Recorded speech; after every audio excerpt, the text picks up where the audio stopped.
How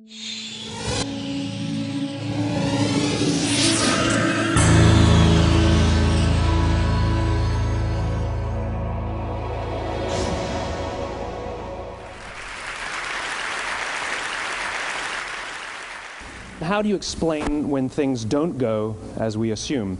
Or better, how do you explain when others are able to achieve things that seem to defy all of the assumptions?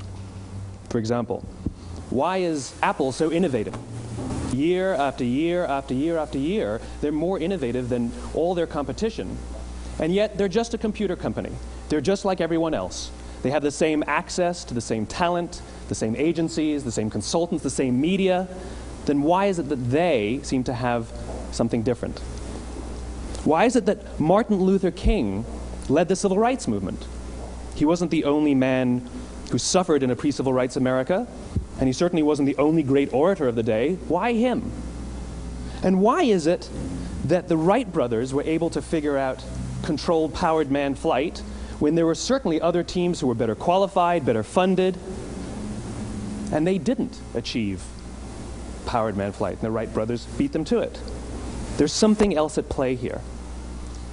About 3.5 years ago, I made a discovery, and this discovery profoundly changed my view on how I thought the world worked, and it even profoundly changed the way in which I operate in it. As it turns out, there's a pattern. As it turns out, all the great and inspiring leaders and organizations in the world, whether it's Apple or Martin Luther King or the Wright brothers, they all think, act, and communicate the exact same way, and it's the complete opposite to everyone else. All I did was codify it. And it's probably the world's simplest idea. I call it the golden circle.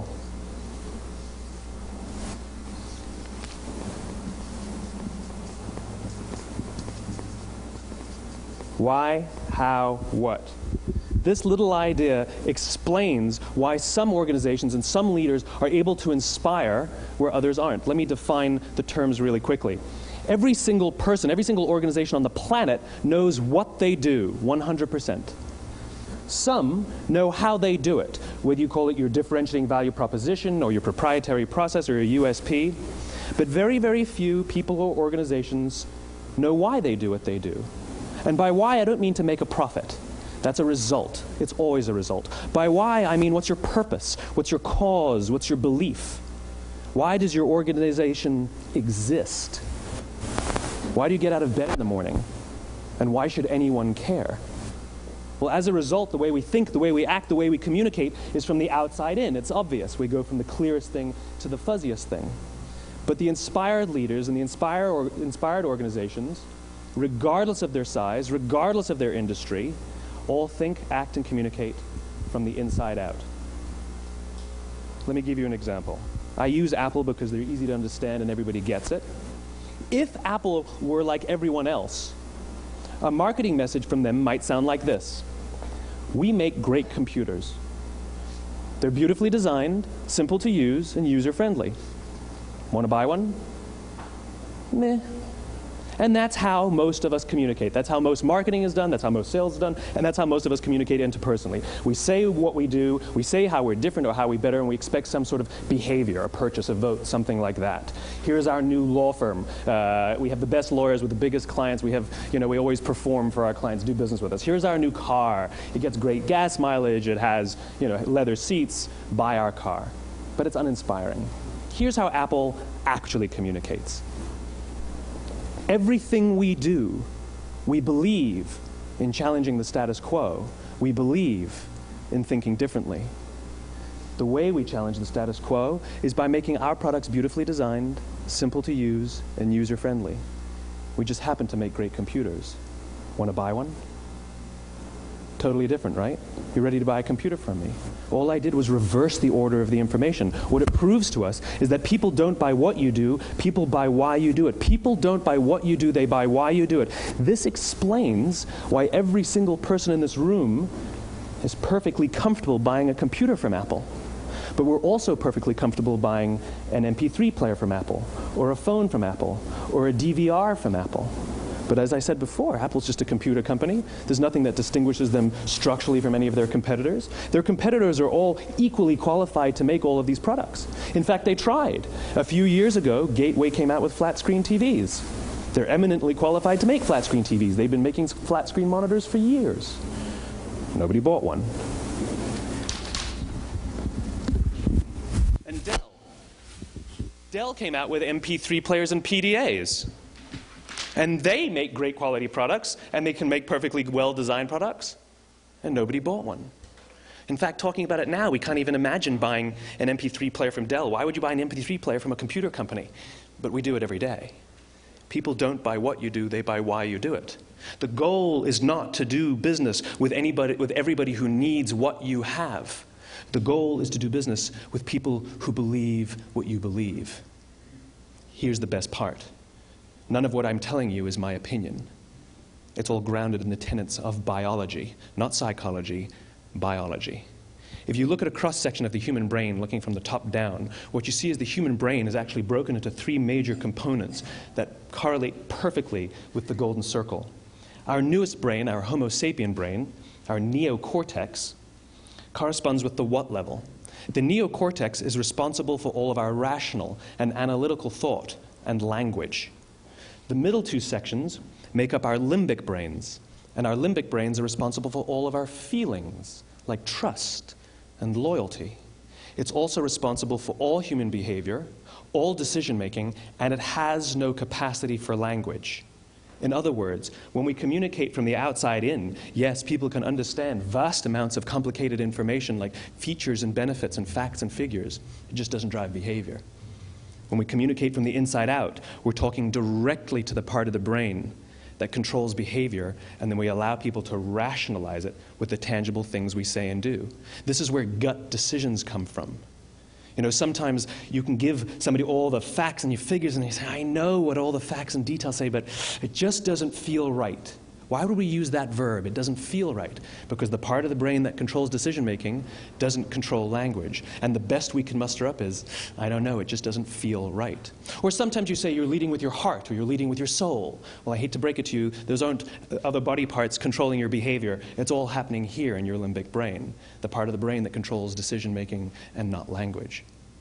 But if you don't know why you do what you do, and people respond to why you do what you do, then how will you ever get people to vote for you or buy something from you, or more importantly, be loyal and want to be a part of what it is that you do? Again, the goal is not just to sell people who need what you have. The goal is to sell to people who believe what you believe. The goal is not just to hire people who need a job. It's to hire people who believe what you believe. I always say that, you know, there's, if you hire people just because they can do a job, they'll work for your money. But if you hire people who believe what you believe, they work for you with blood and sweat and tears. And nowhere else is there a better example of this than with the Wright brothers. Most people don't know about Samuel Pierpont Langley. And back in the early 20th century, the pursuit of powered man flight was like the dot-com of the day. Everybody was trying it. And Samuel Pierpont Langley had what we assume to be the recipe for success. I mean, even now, you ask people, why did your product or why did your company fail? And people always give you the same permutation of the same three things. Undercapitalized, the wrong people, bad market conditions. It's always the same three things. So let's explore that. Samuel Pierpont Langley was given $50,000 by the War Department to figure out this flying machine. Money was no problem. He held a seat at Harvard and worked at the Smithsonian and was extremely well connected. He knew all the big minds of the day. He hired the best minds money could find, and the market conditions were fantastic. The New York Times followed him around everywhere, and everyone was rooting for Langley. And how come we've never heard of Samuel Pierpont Langley? A few hundred miles away in Dayton, Ohio, Orville and Wilbur Wright. They had none of what we consider to be the recipe for success. They had no money. They paid for their dream with the proceeds from their bicycle shop. Not a single person on the Wright brothers' team had a college education, not even Orville or Wilbur. And the New York Times followed them around nowhere. The difference was Orville and Wilbur were driven by a cause, by a purpose, by a belief. They believed that if they could figure out this flying machine, it'll change the course of the world. Samuel Pierpont Langley was different. He wanted to be rich, and he wanted to be famous. He was in pursuit of the result. He was in pursuit of the riches. And lo and behold, look what happened. The people who believed in the Wright brothers' dream worked with them with blood and sweat and tears. The others just worked for the paycheck. And they tell stories of how every time the Wright brothers went out, they would have to take 5 sets of parts because that's how many times they would crash before they came in for supper. And eventually, on December 17th, 1903, the Wright brothers took flight. And no one was there to even experience it. We found out about it a few days later. And further proof that Langley was motivated by the wrong thing, the day the Wright brothers took flight, he quit. He could have said, "That's an amazing discovery, guys. Now we'll improve upon your technology." But he didn't. He wasn't first. He didn't get rich. He didn't get famous. So he quit. People don't buy what you do, they buy why you do it. And if you talk about what you believe, you will attract those who believe what you believe. Well, why is it important to attract those who believe what you believe? Something called the law of diffusion of innovation. And if you don't know the law, you definitely know the terminology. The first 2.5% of our population are our innovators. The next 13.5% of our population are our early adopters. The next 34% are your early majority, your late majority, and your laggards. The only reason these people buy touch-tone phones is because you can't buy rotary phones anymore. We all sit at various places at various times on the scale, but what the law of diffusion of innovation tells us is that if you want mass market success or mass market acceptance of an idea, you cannot have it until you achieve this tipping point between 15 and 18% market penetration, and then the system tips. And I love asking businesses, what's your conversion on new business? And they love to tell you, oh, it's about 10%, proudly. Well, you can trip over 10% of the customers. We all have about 10% who just get it. That's how we describe them, right? That's like that gut feeling, oh, they just get it. The problem is, how do you find the ones that just get it before you're doing business with them versus the ones who don't get it? So it's this here, this little gap, that you have to close, as Geoffrey Moore calls it, crossing the chasm. Because you see, the early majority will not try something until someone else has tried it first. And these guys, the innovators and the early adopters, they're comfortable making those gut decisions. They're more comfortable making those intuitive decisions that are driven by what they believe about the world, and not just what product is available. These are the people who stood online for 6 hours to buy an iPhone when they first came out, when you could have just walked into the store the next week and bought one off the shelf. These are the people who spent $40,000 on flat-screen TVs when they first came out, even though the technology was substandard. And by the way, they didn't do it because the technology was so great. They did it for themselves. It's because they wanted to be first. People don't buy what you do, they buy why you do it. And what you do simply proves what you believe. In fact, people will do the things that prove what they believe. The reason that person bought the iPhone in the first 6 hours, or stood in line for 6 hours, was because of what they believed about the world and how they wanted everybody to see them. They were first. People don't buy what you do, they buy why you do it. So let me give you a famous example, a famous failure and a famous success of the law of diffusion of innovation. First, the famous failure. It's a commercial example. As we said before a second ago, the recipe for success is money and the right people and the right marketing conditions, right? You should have success then. Look at TiVo. From the time TiVo came out about 8 or 9 years ago to this current day, they are the single highest quality product on the market. Hands down, there is no dispute. They were extremely well funded. Market conditions were fantastic. I mean, we use TiVo as a verb. I TiVo stuff on my piece of junk Time Warner DVR all the time. But TiVo is a commercial failure. They've never made money. And when they went IPO, their stock was at about $30 or $40 and then plummeted, and it's never traded above 10. In fact, I don't think it's even traded above 6, except for a couple of little spikes. Because you see, when TiVo launched their product, they told us all what they had. They said, we have a product that pauses live TV, skips commercials, rewinds live TV, and memorizes your viewing habits without you even asking.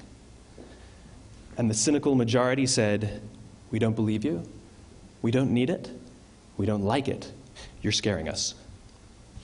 What if they had said, if you're the kind of person who likes to have total control over every aspect of your life, boy, do we have a product for you.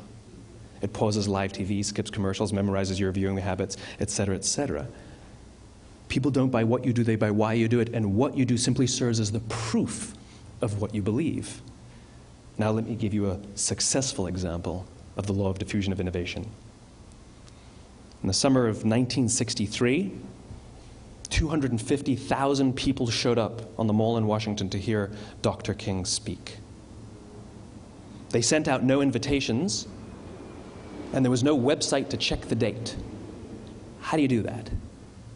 Well, Dr. King wasn't the only man in America who was a great orator. He wasn't the only man in America who suffered in a pre-civil rights America. In fact, some of his ideas were bad. But he had a gift. He didn't go around telling people what needed to change in America. He went around and told people what he believed.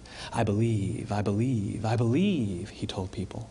And people who believed what he believed took his cause and they made it their own, and they told people. And some of those people created structures to get the word out to even more people. And lo and behold, 250,000 people showed up on the right day, on the right time to hear him speak. How many of them showed up for him? 0. They showed up for themselves. It's what they believed about America that got them to travel on a bus for 8 hours to stand in the sun in Washington in the middle of August. It's what they believed, and it wasn't about black versus white. 25% of the audience was white. Dr. King believed that there are 2 types of laws in this world, those that are made by a higher authority and those that are made by man. And not until all the laws that are made by man are consistent with the laws that are made by the higher authority will we live in a just world. It just so happens that the civil rights movement was the perfect thing to help him bring his cause to life. We followed him not for him, but for ourselves. And by the way, he gave the I have a dream speech, not the I have a plan speech. Listen to politicians now with their comprehensive 12-point plans. They're not inspiring anybody. Because there are leaders and there are those who lead. Leaders hold a position of power or authority, but those who lead inspire us. Whether they're individuals or organizations, we follow those who lead not because we have to, but because we want to. We follow those who lead not for them, but for ourselves. And it's those who start with why that have the ability to inspire those around them or find others who inspire them. Thank you very much.